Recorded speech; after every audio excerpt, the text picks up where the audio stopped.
Naalala ko yung unang araw na nakita ko siya sa may park. Nakaupo siya sa swing. Lukot na lukot ang mukha niya noon at parang ang laki ng galit niya sa mundo.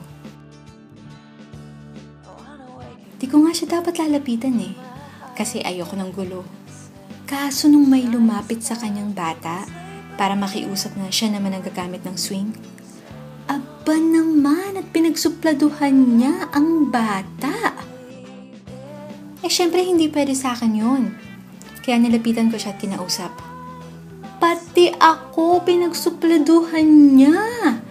Di ko alam kung anong pumasok sa isip ko Pero ng mga oras na yon, bigla ko na lang siyang sinipa sa tagiliran ng hita niya.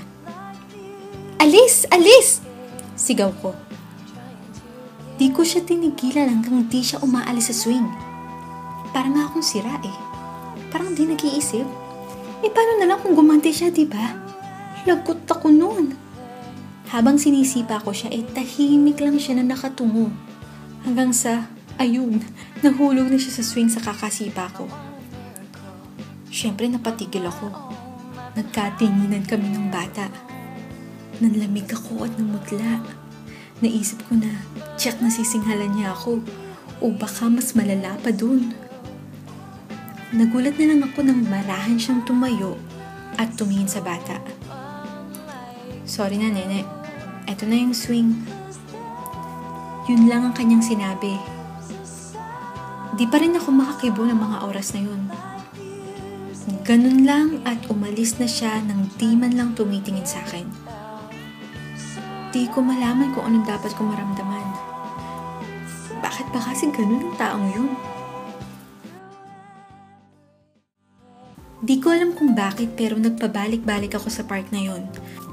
Umaasa siguro kung isang araw makikita ko ulit siya. Bakit?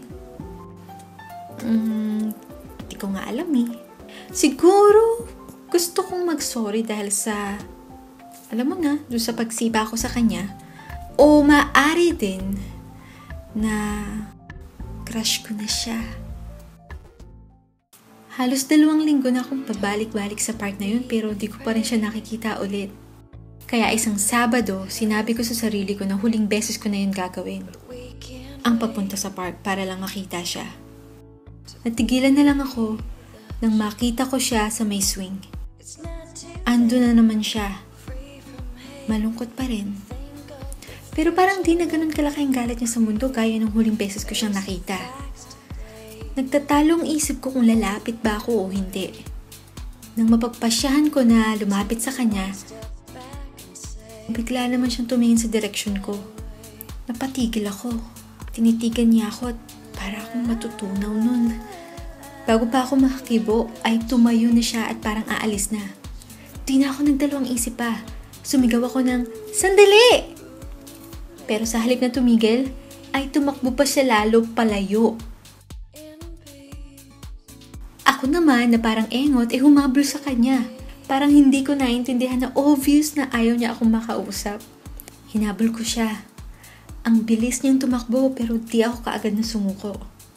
Pinilit ko makahabol. Nang lingunin niya ako at napansin niyang wala akong balak tigilan siya, ay walang pasabi siyang huminto sa pagtakbo.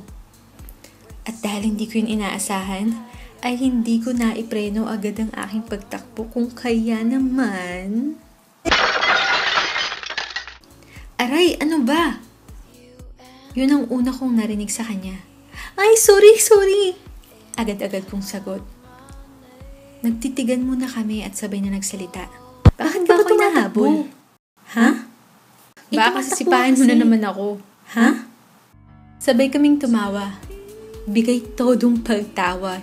Yung tawa na parang walang pakialam sa mundo. Yung tawa na parang walang problema. Yung tawa na dahil masaya lang. Pagkatapos ng halos 10 minutong puro tawanan lang ay sabay na naman kaming nagsalita. Bakit ngayon na lang ulit ako nakatawa ng ganun? Ha? Nagkatawanan kami ulit pero saglit lang. Naupo kami sa may damuhan at parang nagkaisa ang isipan namin na manahimik na lang muna at lasapin na lang ang preskong hangin. Maya-maya pa'y nagsalita siya. Salamat Salamat saan? Salamat kasi hindi ka sumuko. Alin, sa paghabol sa'yo? Hindi. Saan? Napatawa ko. Uy, wala akong intensyon na ganun Hinabol lang talaga kita kasi, gusto kong mag-sorry dahil dun sa pagsipa ako sa'yo last time. Kahit na, napatawa mo pa rin ako. At di ko makakalimutan ang araw na to. Hindi ko alam kung bakit pero wala na akong iba pang naisip na isagot sa kanya. Tumayo na siya at nagsimula ng maglakad papalayo nang pigilan ko siya. Teka, sandali! Lumingon siya pero hindi nagsalita. Tinitigan lang ako ng mga mata nitong wari nagtatanong. Di mo man lang ba sasabihin sa akin ang pangalan mo? Hindi. Bakit? Hindi ka naman nagtanong Natigilan ako. Ang weird naman. At dahil napipilang ako sandali, ay tumalikod na naman siya. Hoy, teka! Tumigil siya sa paglalakad pero di lumingon. May sasabihin pa sana ako nang bigla siyang magsalita. Chase. Yun lang ang sinabi niya at nang magsisimula na ulit siyang maglakad ay pasigaw akong sumagot. Anong Chase? Hinihingal pa nga ako hanggang ngayon tas pahahabulin mo na naman ako? Tumigil siya at dahan-dahan na lumingon sa direksyon ko. Chase. Chase ang pangalan ko. Yun lang at akmang aalis na ulit siya nang muli ko siyang tanungin.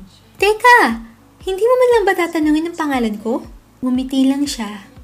Tumalikod na at nagsimula na ulit maglakad. Medyo malayo-layo na nalalakad niya nang matauhan ako at muling sumigaw. Misha! Misha Eleanor ang pangalan ko! Pero Mi ang tawag nila sa akin! Sigurado ako na narinig pa niya yon. Pero di na siya nag-abalang tumigil o lumingon man lang. Ilang sandali pa, di ko na siya matanaw. Pero oks lang. At least ngayon, alam ko na kung anong pangalan niya. Chase. Siya si Chase at ako si Mi. Chase Me. O di ba bagay?